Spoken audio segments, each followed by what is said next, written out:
तो जय हिंद साथियों, नमस्कार। आशा करते हैं आप लोग अच्छे होंगे, स्वस्थ होंगे, मस्त होंगे। साथियों, इस वीडियो में आपको एक नई वैकेंसी के बारे में जानकारी देने वाले हैं, जो कि बहुत ही शानदार वैकेंसी है। साथियों, आपको हम बताना चाहेंगे कि एमपी गवर्नमेंट यानी कि मध्य प्रदेश सरकार की तरफ से बिजली विभाग में बहुत ही अच्छी खासी सीटों पर वैकेंसी निकाला गया है। तो इस पर कौन कौन अप्लाई करेंगे, कौन कौन नहीं अप्लाई करेंगे, क्या पूरे भारत के लड़के लड़की इसमें अप्लाई कर सकते हैं, पूरी जानकारी आपको देने वाले हैं। वीडियो में आपको आगे हम बताएंगे कि उम्र सीमा क्या रखा गया है, योग्यता इसमें क्या मांगा जा रहा है, आपका इसमें कुल पद कितना है, उसके बाद आवेदन की प्रक्रिया क्या है, अप्लाई डेट क्या है, क्योंकि इसमें अप्लाई डेट आ चुका है साथियों, और सिलेक्शन प्रोसेस आपका क्या रहेगा, यानी संपूर्ण जानकारी इस छोटे से वीडियो में देने वाले हैं। तो वीडियो को हम ज्यादा लंबा नहीं करेंगे, तो वीडियो में अंत तक बना रहिएगा और पूरा जानकारी समझकर जाकर फॉर्म को भरिएगा। ठीक है साथियों, तो चलिए आपको बताते हैं। तो देखिए साथियों, ये जो भर्ती है ये मध्य प्रदेश में निकली हुई है, मतलब बिजली विभाग की तरफ से। ठीक है, अब यहाँ पर उम्र सीमा जो रखा गया है वह रखा गया है आपका 18 वर्ष न्यूनतम। ठीक है, 18 वर्ष तो न्यूनतम रखा गया है, लेकिन मैक्सिमम कितना रखा गया है, तो मैक्सिमम आपका रखा गया है 40 साल। ठीक है, यानी 40 साल तक के जो है लड़के और लड़की अप्लाई कर सकते हैं।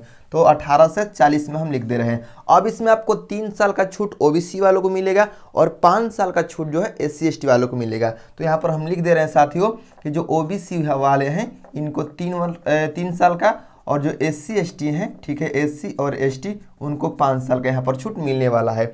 अब योग्यता की हम बात करेंगे तो साथियों इसमें अलग अलग पद आया हुआ है, तो अलग अलग पदों के लिए अलग अलग इसमें योग्यता रखी गई है, लेकिन इसमें न्यूनतम जो योग्यता है वह है 10th पास। ठीक है, यानी अगर आप 10वीं पास हैं तो आप इसमें भर सकते हैं। 10th पास वालों के लिए भी है, इसमें 12th पास वालों के लिए भी वैकेंसी है, लेकिन साथियों इसमें क्या मांगा जा रहा है, साथ में इसके ITI। ठीक है, इसमें जो है ITI मांगा जा रहा है, लेकिन कुछ ऐसे पोस्ट है जिसमें ITI को नहीं मांगा गया है। ठीक है, तो आपको इसको ध्यान में रखना होगा।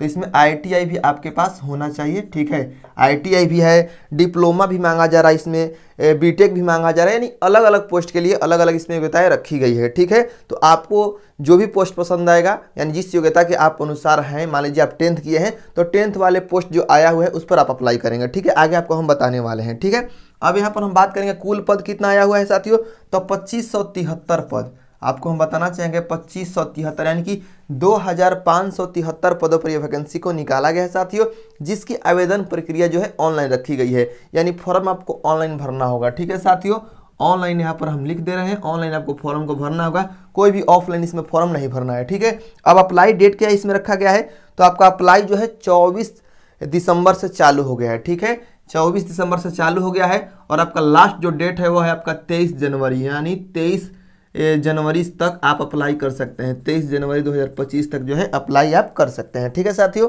अब यहाँ पर आपको हम बताना चाहेंगे अप्लाई फी। तो देखिए थोड़ा सा इसमें फी जो है ज़्यादा रखा गया है, अक्सर बिजली विभाग में जो है फी ज़्यादा लगता है। तो यहाँ पर देखिए फी जो है जनरल कैटेगरी के लिए, ठीक है, जनरल कैटेगरी की हम बात करेंगे तो 1200 रुपया। ठीक है, और वहीं आप अगर SC ST या फीमेल हैं, ठीक है, SC ST और OBC, ठीक है, तो यहाँ पर हम लिख दे रहे हैं।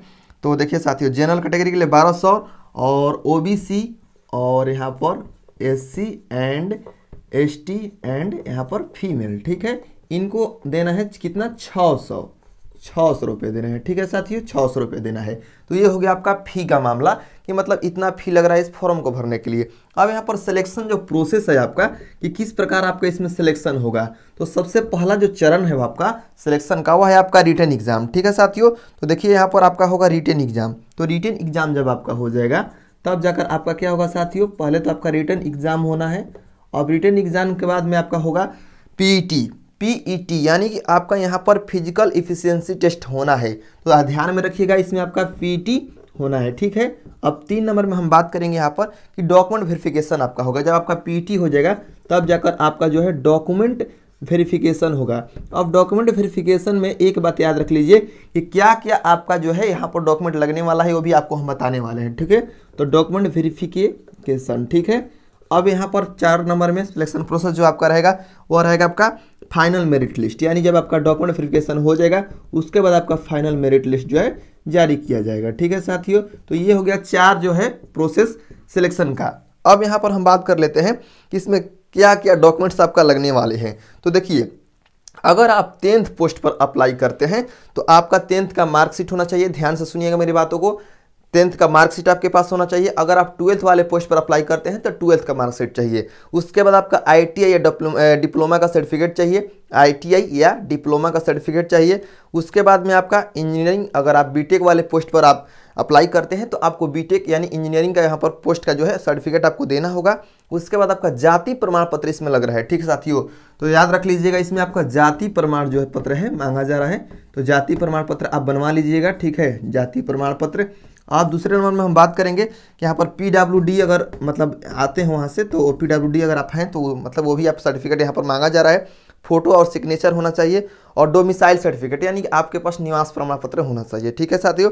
और ये जो वैकेंसी है ओनली वन मध्य प्रदेश के छात्र और छात्राओं के लिए है, ठीक है। तो यही आपको जानकारी देना था। बाकी आपको हम बता रहे हैं कुछ और भी इसमें जानकारी दिया गया है, जैसे में आपकी सैलरी के बारे में दिया गया है। तो कार्यालय सहायक ग्रेड 3 की अगर सैलरी की हम बात करेंगे, यहाँ पर कुछ सैलरी के बारे में दिया गया है। तो देखिए साथी, आपको हम बताना चाहेंगे कि कार्यालय सहायक की यहाँ पर दिया गया है कि कार्यालय सहायक, ठीक है, कार्यालय सहायक ग्रेड 3, ठीक है, ग्रेड 3 की सैलरी की अगर हम बात करेंगे तो इसमें आपका 19,500 का सैलरी दिया जाएगा। और इसमें लाइन अटेंडेंट का जो पोस्ट है, लाइन अटेंडेंट का जो पोस्ट है उसका इसमें आपका 19,500 ही है सैलरी, ठीक है। और इसमें सुरक्षा उप निरीक्षक का जो है उसमें 22,000 की सैलरी है। कनिष्ठ अभियंता का जो पोस्ट है इसमें 32,800 है, यानी 19,000 से लेकर 32,000 तक इसमें सैलरी रखा गया है शुरुआती के दौर में, ठीक है। और इसमें किसी भी मान्यता बोर्ड से अगर आप 10वीं या 12वीं उत्तीर्ण हैं तो इसमें आप फॉर्म भर सकते हैं, ठीक है। तो यह आपको जानकारी देना था। आशा करते हैं कि जानकारी आपको अच्छी लगेगी। तो इस डेट तक आप फॉर्म भर सकते होंगे, ठीक है। तो आप लोग जरूर भरिएगा अगर आप चाहते हैं इसमें भरना। तो धन्यवाद, मिलते हैं नेक्स्ट वीडियो में।